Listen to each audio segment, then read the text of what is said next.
Wednesday, halfway through the trading week. Welcome back to Modern Investing Techniques, Episode 10. I'm Patrick, coming to you from Vancouver.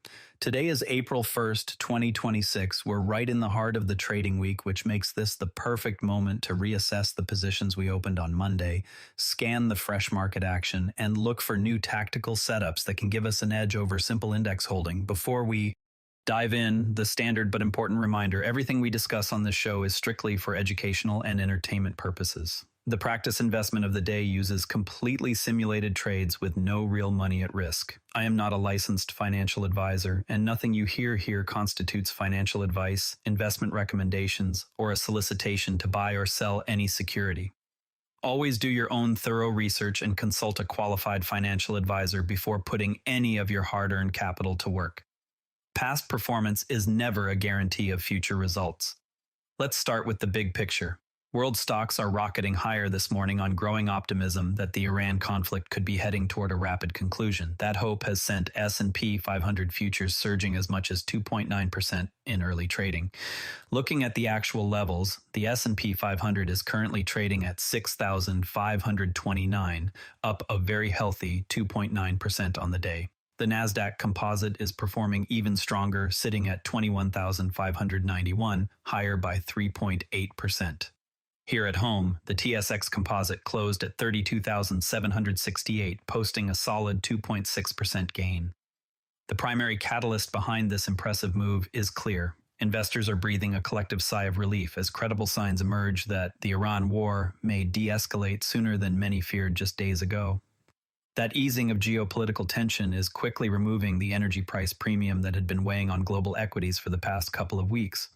What's particularly interesting is how this geopolitical relief is completely overpowering some of the other mixed signals we saw earlier in the week. Bank of America's S&P 500 sentiment indicator dipped into more pessimistic territory, and European growth and inflation revisions came in mixed.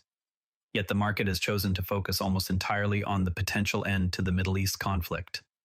For Canadian investors, this environment creates several important things to watch. First, any ripple effects from the upcoming Bank of Canada rate decision could interact with this relief rally in unexpected ways. Second, we're seeing clear sector rotations developing in both TFSA and RRSP accounts, particularly in energy and defense names. These rotations are exactly the kind of tactical opportunities we love to break down on this show. With this kind of rapid repricing underway, today feels like the right moment to dig deeper into exactly how to position yourself for these geopolitical relief rallies without getting caught in false signals or buying the top of a short-lived move. The strategy I call geopolitical relief rally positioning is a short to medium-term tactical approach designed to capture the sharp equity rebounds that frequently follow credible signs of de-escalation in major international conflicts. We've seen this pattern repeat itself multiple times over the past decade, and today's pre-market surge on Iran hopes is a textbook example of why the framework matters. Here's what typically happens. When a major conflict pushes energy prices and uncertainty higher, investors sell off risk assets aggressively, creating an uncertainty premium in valuations. Once credible headlines suggest the conflict may be ending, that premium shrinks rapidly and risk assets reprice in a compressed timeframe, often within the first 5 to 10 trading days. The practical way to implement this is to identify the sectors that sold off the hardest during the height of the fear. In the current environment, those sectors include energy, defense, and certain industrials that are sensitive to both oil prices and global supply chain stability. The tactic is to rotate into those beaten-down areas on confirmed positive catalysts while simultaneously trimming positions in pure defensive sectors that had been benefiting from the fear trade. Execution is straightforward on modern Canadian platforms like Questrade or Interactive Brokers. I like to screen for names that showed the largest negative beta to oil price spikes over the prior 30 days. On the relief day itself, I look for volume that is at least 1.5 times the 20-day average. That confirms real conviction behind the move rather than low-volume noise. Position sizing is critical here. I never put more than 3 to 5% of total portfolio equity into any single relief rally name. I also set a relatively tight stop, typically 5 to 7% below the relief day low, because these moves can reverse quickly if the hoped-for de-escalation falls apart. Historically, this approach delivered average gains of 4 to 12% in the sampled episodes following the 2022 and 2019 to 2020 flare-ups, but it does carry the obvious risk of false signals if fighting resumes. The key discipline is to treat the entire move as a tactical trade, not a fundamental rewrite of the long-term outlook. Once the initial relief impulse starts to fade and volume normalizes, it's time to take profits and move on. Mastering this requires a solid understanding of how liquidity behaves in fast-moving geopolitical markets, which leads us directly into today's practical lesson on trading costs during these volatile events. Let me paint a very realistic picture. Imagine you decided to buy 500 shares of an energy ETF last week when oil prices spiked on the initial Iran headlines. Your market order filled at $48.75, yet the ETF's official last traded price at that exact moment showed only $48.40. What happened? The bid-ask spread had blown out dramatically, from a normal 3 cents on quiet days all the way to 28 cents in the first 15 minutes of heavy news flow. Your order essentially walked the book, paying up for liquidity that had temporarily disappeared as market makers widened spreads to protect themselves. In today's environment, we saw the average energy sector ETF spread widen to 0.42% of price during the heaviest war news hours compared with just 0.09% on normal trading days. That 0.33% slippage on a $10,000 trade equals $33 evaporated instantly. On a round-trip trade, that hidden cost doubles. Professional traders always check the level 2 tape or the ETF's intraday indicative value before hitting market orders during geopolitical spikes. The biggest mistake I see retail investors make is treating all market orders as equal regardless of the volatility regime they're operating in. Instead, during these fast markets, I strongly recommend using limit orders placed within 5 to 10 cents of the current national best bid or offer. On platforms that offer them volume-weighted average price, VWAP, or arrival price algorithms can also dramatically improve execution quality. Once you truly understand how spreads and temporary liquidity evaporation work, what used to be a hidden cost becomes a manageable variable you can actually plan around. Now that we've covered how to protect ourselves on execution, let's move to this week's practice investment of the day. Remember, this is a simulated trade for educational purposes only. No real money is being risked, and this is absolutely not financial advice. Our practice investment of the day is a weekly hold on TSLA, Tesla Incorporated, listed on the NASDAQ. The strategy here is a contrarian fade of extremely negative analyst sentiment that built up during the recent price weakness. We're essentially betting that once the broader geopolitical relief takes hold, we could see a meaningful rebound in the name. The specific catalyst we're watching is a recent Seeking Alpha commentary that explicitly stated, "This is not the right time to buy the dip." In my experience, when respected but sometimes late-to-turn commentators reach that level of bearishness, it frequently marks an extreme sentiment point that precedes mean reversion bounces, especially when a broader market catalyst like today's relief rally appears. On the technical side, we're looking for the stock to hold above its 200-day moving average on the daily chart, with clear volume confirmation on any relief rally days. Risk assessment includes the chance of renewed escalation in the Middle East or additional negative headlines that could drive the stock through recent swing lows. I've suggested an 8% stop loss below entry and a target range of 4 to 9% upside by Friday's close. My confidence level on this setup is medium. We have two solid factors aligned, an extreme negative sentiment reading plus today's broad market relief rally, but that is offset by the explicitly bearish article and the lack of any confirming earnings catalyst in the immediate future.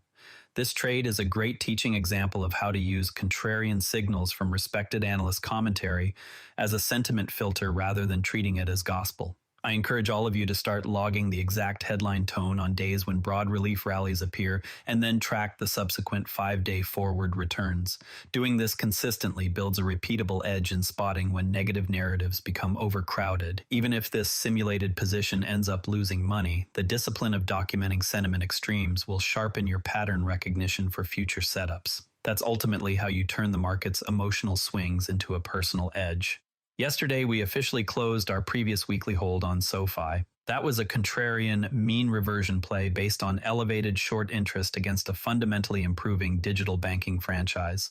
We entered at $17.60 and cents on Monday's open and exited at $15.87 on Friday's close.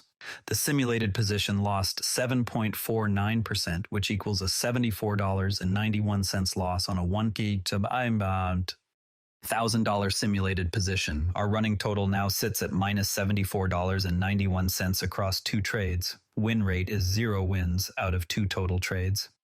0%. Current streak is 1 loss. The short interest thesis simply didn't overcome broader market pressure last week. This tells us we need tighter confirmation that actual short covering is beginning. Things like rising borrow fees or meaningful volume spikes before repeating this exact setup in the future. Losses like this one highlight the importance of waiting for at least 2 confirming technical signals rather than relying on a single crowded trade metric in isolation. That's exactly how we improve the AI-driven filters we use behind the scenes. Looking at our overall simulated portfolio performance, total trades stand at 2. Win rate remains at 0% with 0 wins, 1 loss, and 1 break-even trade. Cumulative profit and loss is minus $74.91. Average return per trade sits at minus 3.75%. Our best trade was flat at 0%. Our worst was down 7.49%. Current streak is 1 loss. Our AI analysis is actively learning from these patterns and adjusting the filters accordingly. Remember, this is all part of the learning journey. Even the best investors endure strings of losses while they refine their process. While we track the new TSLA position through the rest of the week, there are several other developments worth keeping on your radar. First, KKR is planning to take Japan's Taiyo private in a $3.2 billion deal. The fact that private equity firms are showing this level of interest in Japanese industrials at a 500 billion yen valuation signals continued strong appetite for quality Asian assets even amid global geopolitical uncertainty. Canadian investors should watch for similar take-private themes developing among TSX-listed industrials. These can often create attractive liquidity events.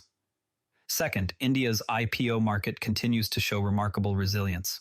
Despite subdued broader equity sentiment globally, India posted its second highest month ever for IPO filings in March.